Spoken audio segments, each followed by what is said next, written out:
I'm Elvis Mitchell, and on this episode of Deep Cuts, the evolution of the Muppets, from comedy material to something much more foreboding and revolutionary.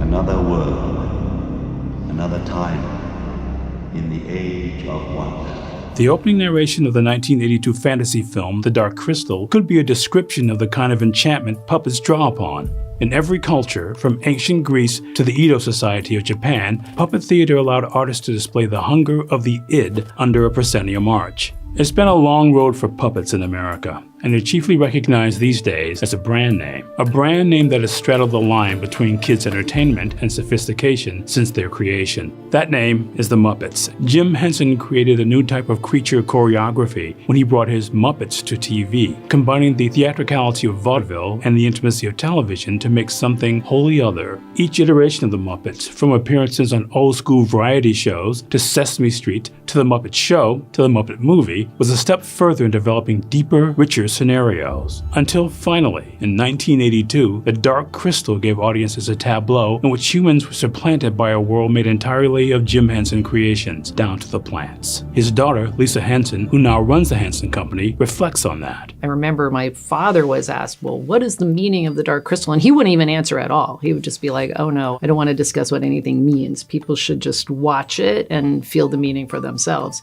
I feel like we have to be wary of being pretentious, particularly when we're doing puppet production. People are like worried they're either going to be creepy or it's just going to be like ridiculous and childish. Each iteration, what he did with Muppets was about sort of getting audiences to invest more and to sort of say, listen, this medium can offer as much of the human experience as live action can. Mm-hmm. We have to be very careful about tone. You know, we don't want to tell people like, this is an important show because it's puppets. Like they're going to say things people can't say. They can do things people can't do. I mean, that's the whole point of Punch and Judy. Punch is doing incredibly awful things and people are just laughing, watching it. But if it was a person doing that whole routine, you would be shocked by it.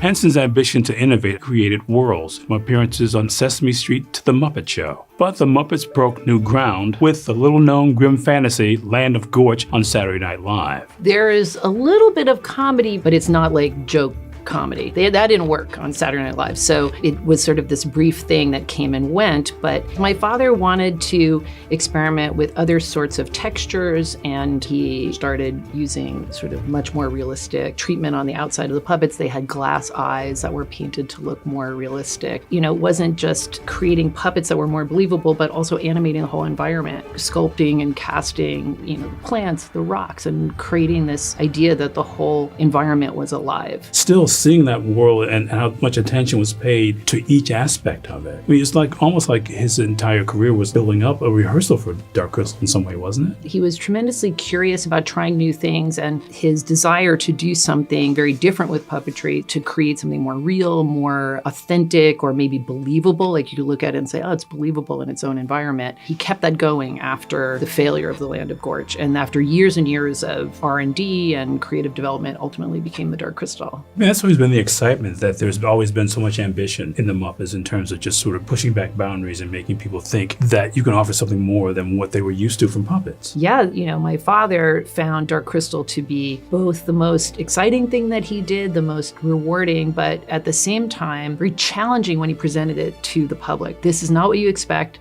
but you'll enjoy it. Muppets and puppets don't have to be just one thing. One important collaborator for my father was Brian Froud. It was really when my father saw his artwork that he thought, this is like a kind of image that I could bring to life in film. That sort of fantasy landscape, the creature, how it fits in the environment. I think it was partially meeting Brian and getting excited about that imagery that ignited his creative juices to start to put it all together like that. And then we were lucky enough to have Brian Froud come back. And that is our most important connection to the past production on our new series. So he and his wife, Wendy Froud, who he met on the movie, who designed the Gelfling characters, they and their son, Toby Froud, all worked on the show as our kind of main design team. For years, there have been storied attempts to revive Dark Crystal, including a feature film follow-up that would have been something a little different from the original movie. I don't know if he knew or if anybody knew that the movie would continue to have this cult status that it had. It's just like maintained its popularity for so many years. And I think it's just because nobody ever tried to do anything like it. There were no copycat movies. There's no like faux Dark Crystal. Like nobody even tried it. Like there's nothing. So there's originally talk about this being an animated series, and then they came back and said, how about doing a live action? Actually, we were pursuing parallel development of a sequel film, which would be with puppets, and then a prequel television series, and that would have been animated. So we were sort of thinking about that and presented that to Netflix. And Ted Biaselli at Netflix was an advocate of that, as well as everything Dark Crystal. He came back and said, well, I've got, I think, great news for you. We want to do it with a series, 10 nearly hour-long episodes with puppets. The idea of doing puppetry along the lines of the feature film was going to be a gigantic project and a huge undertaking and kind of expensive. So we said, are you really aware what you're asking for? With the Age of Resistance, we've actually made it much bigger. By going back into a prequel period of time, we're showing a world where Thra is not all crumbling and dark and decaying. It's a much more vibrant, colorful world. It's much more populous. There's so many puppets. It was evident that all roads would lead Henson back to Dark Crystal, if only because it touched on material that was kind of a thematic legacy. We go from each world being bigger and deeper to the Muppet movies and actually having the characters ride bicycles and all that kind of stuff. Kind of felt like what you guys were doing was trying to train audiences to think of puppets as more than just puppets. Yeah, the challenge with something like Dark Crystal is for people to really suspend their disbelief, more than when the Muppets interact with actors. Because, for instance, if the Muppets are interacting with actors, you're well aware that they're not the same. You know, this is a person, this is a puppet. But when you go into the Dark Crystal, it's all puppets. Our goal is for people to really suspend their disbelief and kind of just go with it, maybe hopefully forget that they are puppets. Now that we're blending the puppets with so much CG in the backgrounds, it's really, we hope, creating a very complex kind of image where maybe your eye doesn't know exactly what it's seeing, like how much of that is puppetry, how much of it is the CG background, how much is the real set. And we don't want people even to think about it. But because it is a kind of a complex image, I think you will hopefully just get drawn into it and allowed to feel that it's real. Again, if we look at the beginning of the Dark Crystal movie, and that still sticks with me, how subtly we're brought into that world. He really takes his time. Part of it was also necessity. The puppets had very little mobility. You know, like the Mystics and the Skeksis characters were hauling cables and people around, and they had to be hidden under everything. So one of the things we embraced right away is that our characters can be more nimble. Even the Skeksis can scuttle down a hall, whereas before they walked really, really slowly. Just with some basic green screen removal and puppeteer removal, we were able to puppeteer the puppets in all kinds of action chase scenes, fighting, flying. We've given them a kind of mobility, which was not possible at all back in the time of the original films. What supported the idea of bringing Dark Crystal back was also the knowledge that so many people had grown up with the film as a formative influence. Percentage-wise, how much of the talent came to this project, having been huge fans of the original? Oh, 100% of everybody.